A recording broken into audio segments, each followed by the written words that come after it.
ஒரு படத்துல ஆக்ஷன் ஹீரோவா நடிச்சா இந்த மாதிரி ஒரு படத்துல ஹீரோவா நடிக்கணும். பிரெடேட்டர், லாஸ் ஏஞ்சலஸ் இது ரெண்டுத்தையும் கலந்தடிச்சு வார் மிஷின் அப்படிங்கிற ஒரு படத்தை ரிலீஸ் பண்ணிருக்காங்க. இந்த படத்தோட கதையை பத்தி பார்த்தா, ஆர்மில மெக்கானிக்கல் ஃபீல்ட்ல இருக்க நம்ம ஹீரோ கண்ணு முன்னாடி அவரோட தம்பிய குண்டு போட்டு கொன்னுறாங்க. அவரோட தம்பி சாகிறதுக்கு முன்னாடி அவருக்கு இருந்த பெரிய ஆசையை அவங்க 2 பேருமே ஆர்மில ரேஞ்சர் ஆகணும் தான். ரேஞ்சர்ங்கிறது ஆர்மில ஒரு பெரிய ஆபீசருக்கு சமம். சரி, நம்ம தம்பி தான் இல்ல, அவனோட ஆசையாச்சும் நிறைவேற்றலான்ட்டு நம்ம ஹீரோ ஆர்மில ரேஞ்சர் ஆகிறதுக்கு வராரு. அங்க வந்து பார்த்தா அவருக்கு முன்னாடியே ஒரு 100 பேரு நாங்களும் ஆர்மில ரேஞ்சர் ஆகணும்னு இருக்காங்க.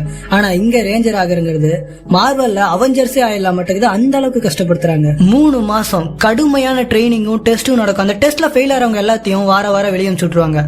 ஆனா நம்ம ஹீரோ அதெல்லாம் அசால்ட்டா தாக்கு பிடிச்சு ஃபைனல் டெஸ்ட்டுக்கு வந்துடுறாரு. நம்ம ஹீரோ மட்டும் இல்ல, நம்ம ஹீரோ கூட சேர்ந்து ஒரு 10 பேரும் கடைசி டெஸ்ட்டுக்கு வந்து நிக்கிறாங்க. இந்த கடைசி டெஸ்ட் இவங்க எல்லாமே வெற்றிகரமா முடிச்சிட்டா இவங்க நினைச்ச மாதிரியே ஆர்மியில இவங்க ஒரு ரேஞ்சரா மாறி. அப்படி இருக்கும் போது இவங்களுக்கு அந்த போட்டியை நடத்துறவங்க கடைசி டெஸ்ட பத்தி சொல்றாங்க.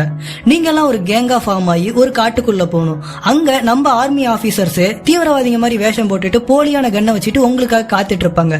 நீங்க அவங்க கண்ணுல மண்ணை தூவிட்டு ஒரு இடத்துக்கு போய் நாங்க சொல்ற ஒரு பொருளை நீங்க எடுத்துக்கிட்டு வரணும். இதை மட்டும் எந்த ஒரு தப்பும் இல்லாம வெற்றிகரமா அதை செஞ்சுட்டு நீங்க திரும்பி வந்துட்டீங்கன்னா நீங்க ஆர்மியில ரேஞ்சர் ஆயிடலாம் அப்படின்னு சொல்லி அவங்கள அந்த காட்டுக்குள்ள அனுப்பிச்சு விடுறாங்க. இது நாள் வரைக்கும் வச்ச டெஸ்ட்ல இதுதான் ரொம்ப ஈஸியா இருக்கு அப்படின்னு ஜாலியா எடுத்துக்கிட்டு அந்த காட்டுக்குள்ள போற நம்ம ஹீரோக்கும் அந்த டீமுக்கும் தெரியாது போற நம்ம திரும்பி வரமாட்டோம்னு. இந்த படம் நல்ல ஒரு ஆக்ஷன் சைஃபை அட்வென்ச்சர் மூவியா இருக்கும். படம் ரொம்ப இன்ட்ரெஸ்டிங்காவும். இந்த படம் போன மே 6 ரிலீஸ் ஆயிடுச்சு நெட்ஃபிளிக்ஸ்ல. நான் தான் லேட்டா அப்டேட் பண்றேன். நல்ல ஒரு ஆக்ஷன் அட்வென்ச்சர் மூவி, மிஸ் பண்ணிடாதீங்க.